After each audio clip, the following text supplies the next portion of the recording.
ګرانو کتونکو السلام علیکم. زه محمد سلمان همدرد د حق غږ پښتو چینل خبري لنډیز کې ستاسو کوربه اوس تاسو پام را اړوم د مهمو خبرونو لنډیز ته. له افغانستان او پاکستان ته د امریکایي ځواکونو په هغه نظامي وسایلو برید شوی چې په ټیلر کې دغه هیواد ته لیږدول کېدل.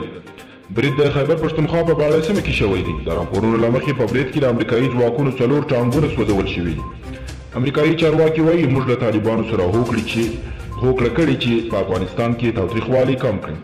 ډاکټر عبدالله د فاینانشل ټایمز سره په خپلې تازه مرکه کې ویلي چې جمهور رئیس ټرمپ دا خبره چې امریکایي عسکر به تر کرسمس پورې له افغانستانه وباسي د قطر په خبرو کې طالبان برلاسي کوي. که چیرې طالبان دا احساس کړي چې هسې هم امریکایان وځي هغوی به په ډېر قوت سره راسي او د افغانستان هوایي ځواک د جګړې په لومړۍ کرښې هلمند کې خپل امنیتي او دفاعي ځواکونو ته خواړه او مهمات لیږدوي. د الوتکې د ښکته پر مهال پر طالبانو ډزې هم کوي.